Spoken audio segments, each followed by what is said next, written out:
I'll never forget the night everything cracked open, the night that showed me my marriage wasn't just damaged. It was already burning down, long before I smelled the smoke. My name is Dalton Pruitt. I'm 47 years old. 15 of those years I've spent building smokers and custom barbecue grills for people all over Hartwell County. 4 kids, big family, long marriage. That's the kind of life you'd think untouchable, the kind people post on Christmas cards. And for a long time I believed that was us. But this story isn't about the life I thought I had. It's about the night a Christmas party became a funeral for my marriage. It started innocent, just a Wednesday that felt like every other Wednesday. My shop smelled like mesquite and steel dust. A half-finished 6-foot smoker sat on the stand, waiting for me to weld the hinges onto the lid. I had music playing, some old country, and one of my twins, Nash, was sweeping the floor between school and wrestling practice. Normal day, peaceful, predictable. And then Claudia walked into the shop. She didn't come in often. She hated the smell of smoke. But that day she breezed in wearing a crimson blouse and the perfume she saves for work events. "Dalton, you're coming to the Christmas party tomorrow," she announced, like the decision had already been made. I lifted my goggles. "Since when do I go to your work parties?" "You've been avoiding them," she replied. "People want to meet you." She said it lightly, but with this strange intensity simmering underneath. "It's important that you come." Important. That was the first alarm bell. But I ignored it. Because when you've been married 16 years, you learn to pick your battles. And I wasn't in the mood to fight over a Christmas party. So I nodded. "Sure, I'll go."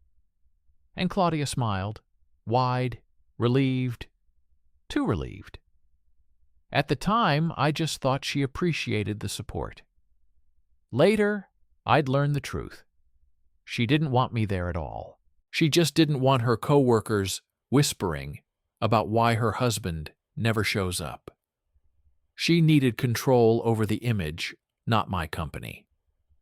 The next evening, the party was held at the Maplewood Lodge, this fancy event hall near downtown Hartwell, where her marketing agency throws every big celebration. Picture tall wreaths, white lights, trays of champagne, and people dressed in outfits worth more than my tool shed. Claudia looked stunning. Silver dress, hair curled, makeup soft and glowing. I couldn't help staring at her like I used to when we first met. But she wasn't looking at me. Not that night. When we walked in, she didn't introduce me around like usual. Instead, she seemed distracted. No, more than that. She was searching for someone. And I didn't have to wonder who for long. Because as soon as we reached the bar, I saw him. The man she'd been talking about for weeks. Her new creative director, Reed Hawthorne. The kind of guy who looked like he didn't sweat. Expensive black suit that probably cost more than my truck payments for a year. Hairstyled like he walked off a magazine. Clean, smooth voice that matched his polished confidence. He wasn't just handsome. He knew he was handsome, and he made sure the room knew it too. When he saw Claudia, his face lit up.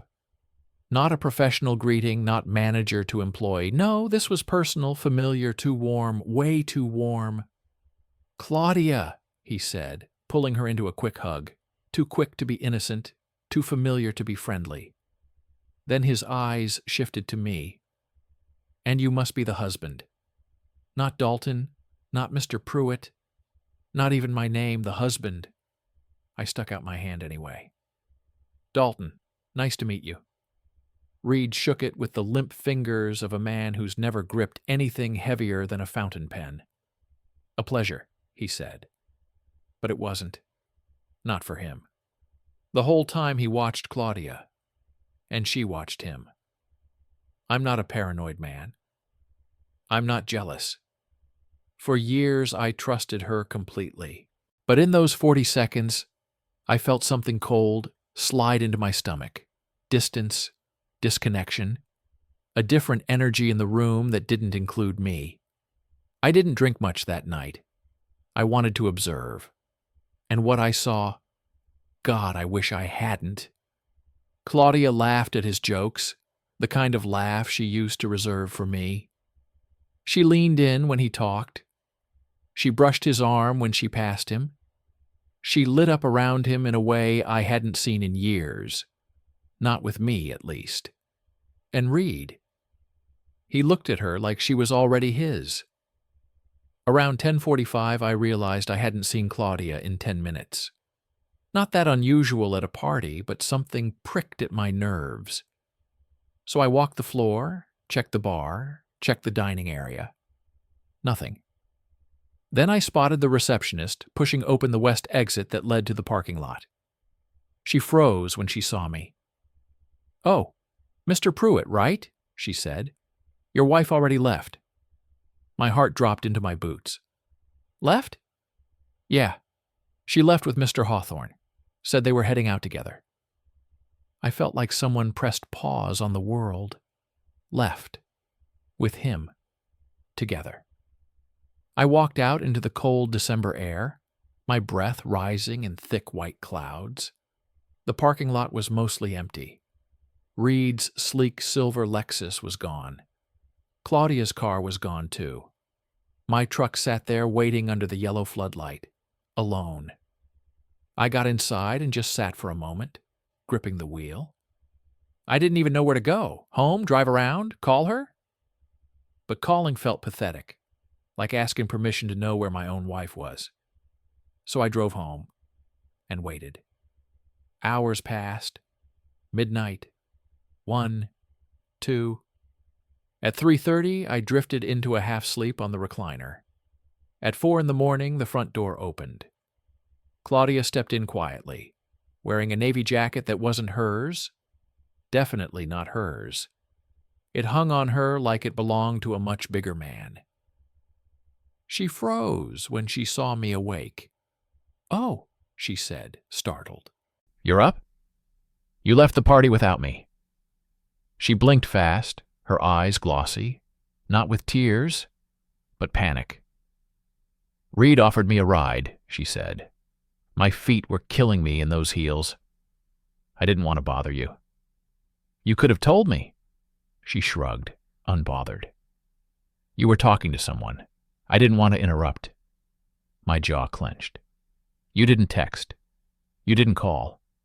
"It was late," she said. "I figured you'd already gone home. I didn't want to wake you." But I wasn't listening to her excuses anymore.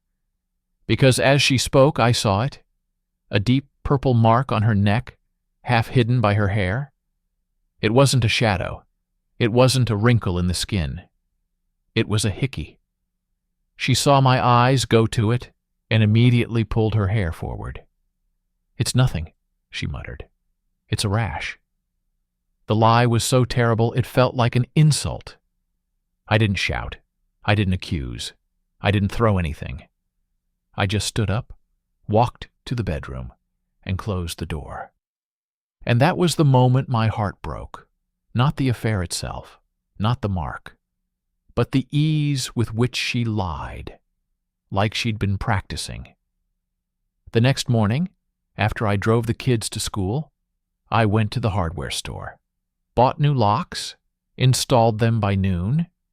It took 20 minutes to secure the house, but it took 16 years for me to realize I should. When Claudia came home later that day, she walked up with her sunglasses on, coffee in hand, ready to pretend the night before never happened. But her key didn't turn. She tried again, and again. Then she knocked. I opened the door a few inches. "What the hell?" she asked. "Why did you change the locks?" "Because you don't live here anymore." She stared like she didn't understand English. "Dalton, stop. This is ridiculous. Across the street, Mrs. Thompson was watering her roses, blatantly eavesdropping. Claudia lowered her voice. Let me in. No. Her jaw dropped. This is my house, too. It stopped being your house when you left with another man at a Christmas party. Her face flushed. Are you serious right now? You're throwing me out over one night? One night, I repeated. Is that what we're calling it?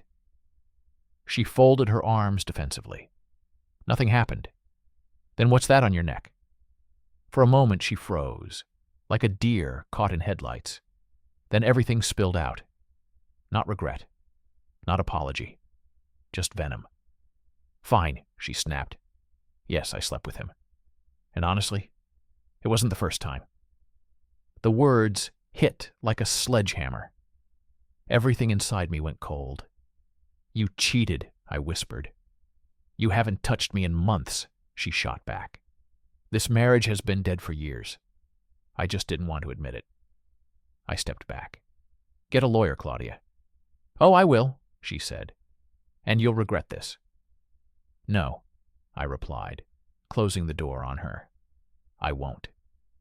And that was the moment she realized she had lost control. I didn't scream. I didn't cry. I didn't beg. I just shut the door. And on the other side, she stood in the cold, shaking, angry, not at what she did, but at losing the comfort she took for granted. Inside the house, the quiet felt different, heavy, real, permanent. My oldest son, Caleb, came downstairs minutes later. Dad, what's going on? I swallowed hard. Your mom made choices that hurt our family. His face fell. Was it about the guy at her office? The one I saw her with at the cafe? My head snapped up. You saw them? Caleb nodded slowly. Yeah. I didn't want to tell you. I thought maybe I misunderstood. I wanted to protect you. That was the moment my son grew up too fast. I hugged him, holding his trembling shoulders. Thank you, I whispered, for caring enough to try. But already a storm was forming. I could feel it. Claudia wouldn't go quietly, and Reed Hawthorne wasn't done with her yet. And the war for my family had just begun. The next 48 hours felt like living in a tornado. Loud, chaotic, unpredictable, and full of debris from a life that once made sense. For the first time in 16 years, Claudia didn't sleep under the same roof as her children. I didn't know where she went at first, but Caleb came home early from a study session with this uneasy look on his face. Dad, he said, standing by the kitchen counter. Mom's staying at Aunt Sarah's. I raised an eyebrow. Sarah? She hates Sarah. He nodded. She left in a rush. She looked bad, like she'd been crying. I didn't respond for a moment, not because I felt pity, but because of what he said next. Dad, I'm scared she's going to try to come back. He wasn't scared of losing her. He was scared of what it would do to me, to all of us. That's when I realized the kids had seen more than I thought. I sat him down. Caleb, look at me. He looked. Your mom made choices that hurt me, hurt all of us. But none of this is your fault, and you don't need to protect me from the truth. I can handle it. Caleb nodded slowly, eyes glossy. I know, I just didn't want you to hurt. Too late. Before I had the chance to respond, my phone buzzed. It was a number I didn't recognize. And when I answered, an ice-cold voice cut through the speaker. This is Attorney Linda Caro. I represent Mrs. Claudia Pruitt. You will hear from us shortly regarding property division, spousal support, and custody. I could practically hear the smug smile. She wants half of your business, Caro continued. Full rights to the house and monthly support. I looked around my own kitchen, my home, my tools, my life, feeling the weight of betrayal hit deeper than before. Half of my business. Half of the thing I built with my bare hands while she sat in an office drinking flavored lattes and flirting with her boss. I hung up without saying goodbye. Caleb watched me, waiting. "It begins," I muttered. The next morning I called the best lawyer I knew, Jim Ellis, a seasoned divorce attorney with a reputation for being merciless in court. Jim looked like someone who slept 3 hours a night and lived on burnt coffee and adrenaline. He listened carefully while I explained everything. The party, Reed Hawthorne, the mark on her neck, her confession, the threats, the lawyer. When I finished, Jim leaned back and steepled his fingers. "Dalton, adultery doesn't hold much legal weight in Tennessee divorces anymore," he said. "But her admission? That's different. Especially if we have financial misconduct, too." "Financial misconduct?" I repeated. Jim nodded. "Let me ask you, have you noticed any unusual withdrawals? Transfers? Purchases that don't make sense?" I thought for a moment. Then I froze. The credit card bill from November. Claudia insisted it was a billing error. But there were dinners at places she never took me to. Designer clothing I'd never seen her wear at home. Hotel charges. I swallowed. "I might have something." Jim tapped his pen. "Get me every financial statement from the last 2 years. We'll have my forensic accountant comb through them." "You're what?" he smirked. "You're about to meet Rebecca Chan. She's intense. Prepare yourself." That evening, after taking the twins to wrestling practice, Caleb approached me again. "Dad, there's something else." My stomach tightened. "What is it?" He hesitated. "I think Mom and Reed have been seeing each other for weeks, maybe months." I stared at him. "How do you know?" He swallowed. "I saw them at Merrick Cafe 3 times. They weren't talking like co-workers. She laughed the way she used to laugh with you." He touched her wrist. She didn't pull away. For a moment I couldn't breathe. My own son witnessed the collapse of my marriage before I did. "Why didn't you tell me?" I whispered. "I didn't want to break you," he said softly. I looked away, fighting the burn in my eyes.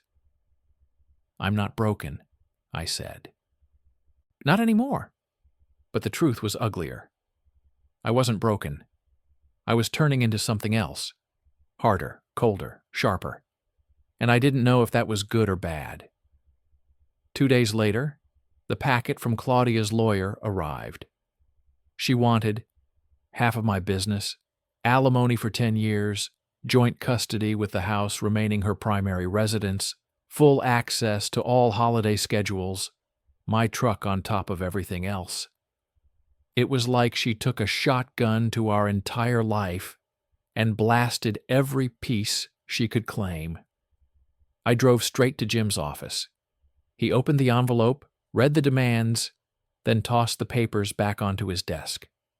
"Absolutely not," he said. "She's delusional." We strategized. We gathered evidence. We prepared financial records. And then Jim said something that changed everything. If she planned this divorce ahead of time, she'll have left a trail. People like Claudia always do. He wasn't wrong. Rebecca Chan, the forensic accountant, arrived the next day. Small woman, sharp eyes, voice clipped like she didn't have time for nonsense. She spread our financial statements across my dining table like a detective in a crime movie. 2 hours later, she looked up. "She's been moving money," Rebecca said. I blinked. "What?" "Small transfers, hidden withdrawals, purchases charged to the joint account but shipped to storage facilities and P.O. boxes." I felt heat rise in my neck. You're saying she was planning this? Not just planning, Rebecca corrected. She was preparing to leave you while draining marital assets. Caleb, who had been listening from the hall, stepped into the room. She paid for hotel rooms too, he said. And fancy dinners. Some of those places are where she took Reed. I stared at him. How do you know that? He shrugged slightly, awkward. I checked her email after she left. She didn't log out of her laptop. On one hand, I should have told him not to snoop. On the other hand, he might have saved my case. Dad, she lied to you for months, he said. I didn't want her to get away with it. Rebecca nodded approvingly at Caleb. You've got a smart kid. I know, I murmured. But the financial deception was only the beginning, because the deeper we dug, the more rot we uncovered. Claudia had been preparing to leave long before the Christmas party, long before she ever said she felt unappreciated, long before Reed came into the picture. She had been rewriting our marriage in her head so she could justify breaking it. I didn't know whether to feel furious or stupid. Maybe both. One cold Wednesday morning, Jim called. Dalton, he said, we need to talk. Now. I rushed to his office, and he shut the door behind us. Reed Hawthorne, he began, has been divorced twice. Okay. Jim looked me dead in the eye. Both marriages ended because he slept with married women, and both times he moved on after a few months. It felt like swallowing glass. So Claudia wasn't special, I murmured. No, Jim said. She was targeted. The room went silent. And she walked right into it, I whispered. Jim nodded slowly. People like Reed are predators. They destroy families because it makes them feel powerful. I clenched my fists. He's not taking my kids. Then we fight, Jim said, pushing a stack of folders toward me. Custody hearing is next week. Next week. Everything was happening too fast. But I knew one thing. Claudia wanted to tear our life apart. But she didn't realize I would fight for what mattered. And I didn't realize that soon. Reed would ruin her life, too. The custody hearing was a nightmare before it even began. Her lawyer stood tall and arrogant, presenting Claudia as a victim of an emotionally controlling husband who locked her out of her own home and created a hostile environment. It was a performance, a scripted lie, one meant to paint me as the villain. I could feel my blood boiling. Then she dropped the bomb. Your Honor, my client also reports that Mr. Pruitt threatened her safety. I almost stood up out of my chair. That is a lie, I said, before Jim pulled me back down. But Jim was ready. He stood, buttoned his suit jacket, and slid the binder of Rebecca's findings onto the judge's bench. Your Honor, he said calmly, before we continue, I'd like to present documented proof that Mrs. Pruitt siphoned marital funds, committed financial misconduct, and was engaged in an extramarital relationship with her employer, Mr. Hawthorne. Claudia turned white. Her lawyer sputtered. That has nothing to do with... The judge lifted a hand, silencing her. I'll determine what is relevant, he said. And then he looked directly at Claudia. Mrs. Pruitt, is it true that you have been involved romantically with Mr. Hawthorne? The room froze. Caleb, sitting in the back, held his breath. Claudia's eyes flicked from her lawyer, to me, to the floor. Yes, she whispered, but the marriage was already falling apart. Do you have proof of that? The judge asked. Her silence was the loudest moment of my life. The judge nodded slowly. Joint custody, with alternating weeks, for now. For the first time, Claudia looked afraid. Not angry, not righteous, just afraid. Because her fantasy was collapsing. Her narrative was crumbling. Her affair with Reed wasn't a new beginning. It was quicksand, and she was sinking fast. But the worst was still coming. Because Claudia wasn't done being destroyed by the man she ruined our family for. And I wasn't done discovering how deep her betrayal went. The weeks that followed the custody hearing felt like living in a world split in two. My life with the kids, steady and healing, and Claudia's unraveling existence that no amount of makeup, excuses, or denial could hide. The children came home quieter at first, unsure how to navigate the new schedule. Ivy returned with a backpack full of clothes and a face that wouldn't meet mine. She stood in the doorway like a guest, not a daughter. "Hey, sweetheart," I said gently. "You hungry?" She shrugged. "Yeah, kinda." But that wasn't what she wanted to talk about. When the boys scampered off to the living room, Ivy remained in the kitchen, twisting her hair nervously. "Dad," she finally asked, "if we wanted to come home more, like maybe full time, would that be okay?" My heart tightened.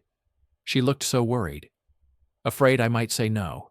Afraid she'd offend her mother. Afraid of breaking the delicate balance we were all walking on. "You don't ever have to ask permission to come home," I said softly. "This is your house. Always." She exhaled sharply, and then, without warning, she burst into tears. Not loud tears, not dramatic ones, just quiet, exhausted weeping, like a person too young to carry what she'd been carrying. I held her, realizing how much she'd been forced to witness, how much she'd been pretending to understand. "I didn't like being there," she whispered. "Mom's different. And Reed," she stopped. My pulse sharpened. "And Reed what?" I asked. "He tries too hard. He keeps telling us he cares about the family, but he's always around Mom, whispering things to her. They fight in the kitchen when they think we can't hear." A cold weight dropped in my stomach. Fighting already? Not even a month in? The boys weren't far behind. Nash tugged my sleeve. "Dad, can we stay an extra night, just one more? Please?" Owen nodded quickly. "Mom and Reed keep yelling. I don't like it." I glanced toward Caleb, who leaned against the wall, arms crossed. His expression said it all. "They argue about stupid stuff," he said. "Money. Where he's going. Why he didn't come home on time." He paused. "And about you." I blinked. "Me?" Caleb nodded. "Reed hates that you're not fighting back the way he expected. He wants you to explode so Mom can say you're unstable." I stared at him. "Where did you hear that?" Caleb's jaw tightened. I recorded one of their arguments. My eyes widened. "Caleb!" "Dad, they were saying awful things. About you. About the kids. I had to do something." His voice wavered, but he didn't back down. "Mom told him she thought you wouldn't have the guts to kick her out. Reed said you're just a small-town grill maker with no spine." And she laughed. He dropped his eyes. "I didn't want to tell you, but you need to know the truth." My throat tightened. The woman I once believed was my partner. Laughed with another man about breaking our family. No anger, no shame, just entertainment. The next few weeks became a silent battle. The kids slowly chose my home over hers, not because I asked, but because Claudia's new life was built on chaos. Reed wasn't the romantic fantasy she thought he was. He bailed on family dinners, canceled plans, ignored the younger kids, and treated Caleb like a rival. One evening, Caleb returned home late, quiet and pale. "What happened?" I demanded. He swallowed. "Reed yelled at Mom. Really bad. She tried to introduce him to Grandma and Grandpa over video call, and he flipped out. Said he wasn't ready. Said they were moving too fast. I frowned. Did he yell at you? Caleb hesitated. No, but he stopped pretending to like me. Something inside me snapped. Claudia had thrown away a 24-year life for a man who couldn't even pretend to care. And then, one sunny morning, while I was trimming metal plates in my workshop, my phone buzzed. A message from Claudia. Just one line. He left. That was it. No explanation, no apology, no context. Just proof that everything she destroyed had been for nothing. Later that afternoon, I learned the rest. Reed had texted her saying he was not ready for the pressure, that he needed space, and that moving to Tennessee was never meant to be permanent. He ended it with a single paragraph. A paragraph that cost her a marriage, a home, her children's respect, and most of her reputation. I should have felt vindicated. I didn't. All I felt was a strange, hollow exhaustion. Claudia's temporary apartment, just across town, fell apart quickly. The kids said it was always messy now, dark, food containers piling up, clothes draped over chairs, wine bottles in the trash. The woman who once color-coded our schedules had become a ghost, haunting her own poor decisions. 3 days after Reed left her, she showed up at my house, not banging, not demanding, not raging, just standing there with swollen eyes and trembling hands. "Dalton," she whispered, please hear me out." I stepped outside, closing the door behind me so the kids wouldn't hear. She reached for my arm, but I pulled away. "Don't," I said. Her lip quivered. "I made a mistake. You made many. I know. But I can fix this. We can fix this. Please, I'll go to therapy. I'll change. I'll do anything."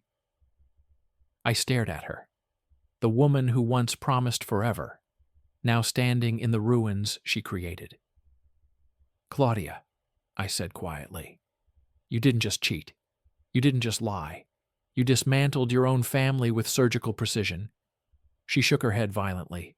"I wasn't thinking clearly. You planned transfers, hid money, rerouted expenses. That wasn't impulsive. That was strategy." Tears streamed down her cheeks. "Dalton, please. I don't have anybody else." It was the truest thing she'd said in months, but it didn't matter. "You had us," I said, "and you chose him." Her face crumpled. "But he didn't choose you." She sobbed, but I stepped back toward the door. "Go home, Claudia." "Dalton, you're home," I clarified, "not mine." And I closed the door gently, not angrily, not dramatically, just finally. The final court hearing came 2 weeks later. Claudia tried to blame stress. She tried to blame loneliness. She tried to blame me. But she never took full responsibility, not once, and judges see through that. When it was all over, the decision was clear. I received full custody of the children. I kept the house. I kept the business. She received limited visitation and a modest settlement. Exactly what the law required and nothing more. Claudia froze when she heard the ruling, eyes wide with disbelief. It wasn't anger. It wasn't outrage. It was the look of someone who finally realized the consequences weren't reversible. She had burned the bridge and expected it to rebuild itself. Life doesn't work like that. And then slowly, our life stitched itself back together. 6 months passed. The kids flourished. Caleb got into the technological institute he dreamed of. Ivy became my right hand in the workshop, charming customers with a confidence she'd never shown before. The twins thrived in wrestling, tougher and more disciplined than ever. Business grew enough for me to hire new employees. The house felt warm again, peaceful, lived in, alive. Claudia, meanwhile, moved to Nashville. She got a job at a marketing firm, entry level. The glamorous life she imagined with Reed never materialized. He vanished to Atlanta, out of her life completely. Sometimes I wondered if she still replayed that party in her mind, trying to pinpoint the moment she made the wrong choice. Was it when she laughed at his first compliment? When she let him buy her a drink? When she walked out of that building with him while I searched for her? Or maybe she never stopped choosing wrong. People don't lose themselves overnight. They drift. They compromise. They rewrite their own story until they believe the lie. I learned that from Dr. Vera Blackwood, the therapist who helped me understand the psychology behind Claudia's fall. She needed to justify hurting you, Dr. Blackwood explained.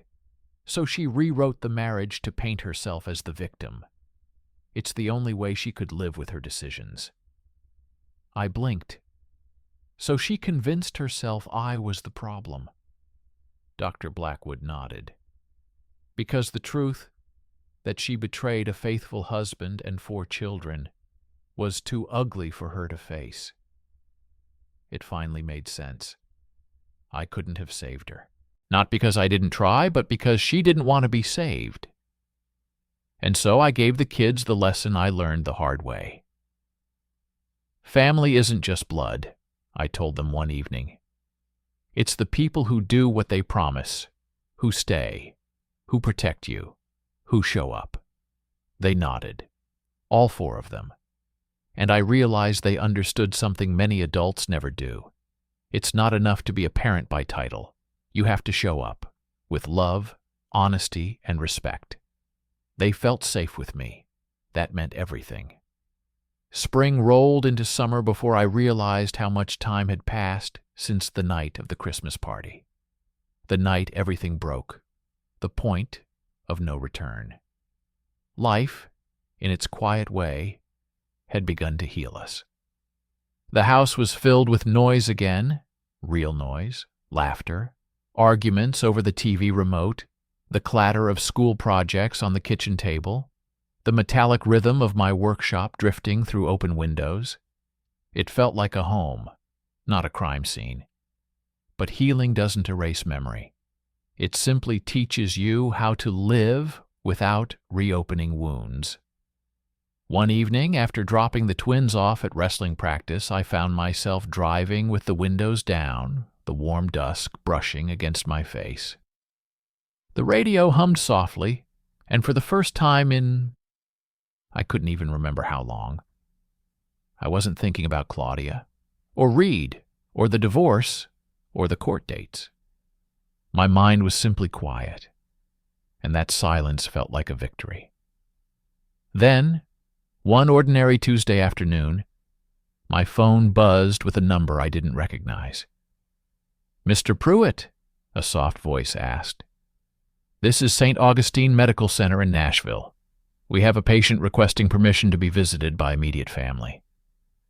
My grip tightened. Claudia.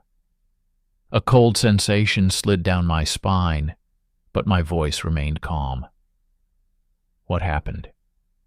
She experienced a severe panic episode at work. Stress-related collapse. She's stable, but she asked specifically to speak with you. I closed my eyes. Part of me wanted to hang up. Part of me wanted to drive straight there. Part of me wanted nothing at all. "I'll come tomorrow morning," I finally said. The hospital was quiet when I arrived. Too quiet. The way medical buildings always seem before visiting hours. The fluorescent lights washed everything pale, including Claudia. She looked older, not by years, but by choices. Her eyes were swollen and red, her once perfect hair pulled back without care. She sat in the hospital bed like someone who had been running from a fire, only to realize the fire lived inside her. "Dalton," she whispered when she saw me. I nodded but didn't step closer than the foot of the bed. She gave a shaky, humorless laugh. "You don't have to stand all the way over there." "I'm fine where I am." She swallowed, eyes glistening.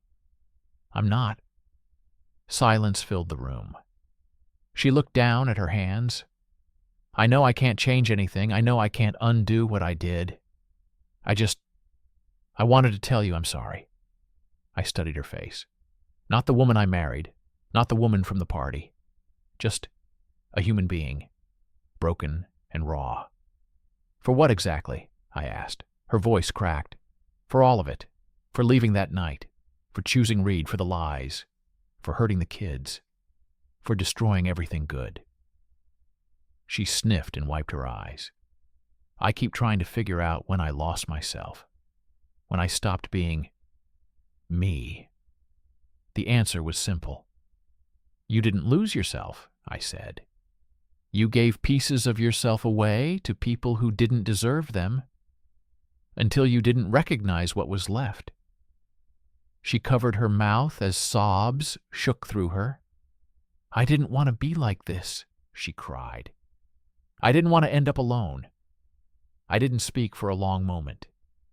"You weren't alone," I finally said. "You walked away from the people who loved you." "I know," her voice trembled, "and I hate myself for it." I felt something twist inside me. Not love, not nostalgia, but a soft, distant sadness.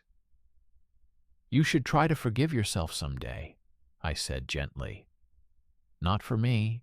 Not for the kids. For you." She nodded slowly, wiping tears with shaking fingers. "Dalton, do you hate me?" I took a breath. "I did," I admitted. "But hate is heavy. Too heavy." I put it down. She let out a small sob that sounded almost like relief. "Do you think the kids will ever forgive me?" "They don't need perfect," I said. "They need someone who stops running." Claudia pressed her trembling hands to her face. "I'll try," she whispered. "I promise I'll try." I nodded. That was all I could ask of her. I didn't stay long after that. Goodbyes didn't need to be dramatic. They just needed to be real. When I left the hospital, the morning sun washed over the parking lot. I stood beside my truck for a moment, breathing deeply, letting the cool air settle into my lungs. I felt lighter. Not because Claudia apologized, but because I realized I no longer needed anything from her. Not closure, not validation, not revenge. She was just a chapter. I had simply finished reading it. 6 months later, our life looked nothing like the chaos it had once been. Caleb thrived at the Tech Institute, calling me every weekend with updates about his latest coding project. Ivy officially became my assistant, arranging orders for the summer barbecue rush. The twins won second place in the regional wrestling tournament and strutted around the house like miniature champions. I couldn't help but laugh. That was the sound of a family rebuilding itself. Business expanded so much I had to lease a second workspace. New grills, new designs, new employees. I felt proud again. Of the work, of the home, of the life we were forging out of the ashes. The community, which had once whispered behind our backs, now praised the kids and complimented my resilience. People brought pies, casseroles, Christmas cards, congratulations, and the occasional awkward hug. Small-town life can be vicious, but it can be gentle too. Every so often, the kids asked about their mother. "When can we see her? Is she doing better? Will she ever come home?" I always answered the same way. "When she's ready, and when we know it's safe." They accepted that. Children understand more than we think. Not long after Christmas, Claudia finally reached out. She wasn't begging. She wasn't demanding. She wasn't collapsing into dramatics. She simply said, "I'm trying, Dalton. For them. For myself. Thank you for giving me the space to do that. I told her the truth. I hope you find peace. And I meant it. Peace is a rare gift. Not many people earn it. Even fewer keep it. Life moved forward. Not perfectly, not smoothly, but genuinely. One evening, while sitting on the porch with a cup of coffee, the twins wrestling in the yard, Ivy sketching barbecue logo designs beside me, and Caleb video calling in from his dorm, something hit me with quiet, powerful clarity. We survived. Not because we were tough, not because we were lucky, not because justice prevailed, but because we stayed together where it mattered. Promises kept, bonds rebuilt, choices made with love rather than ego. That's what saved us. I leaned back in the rocking chair, watching the sky fade into a warm Tennessee sunset. This was our life now.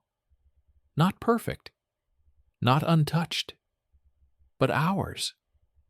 And for the first time in a long, long time, I felt whole.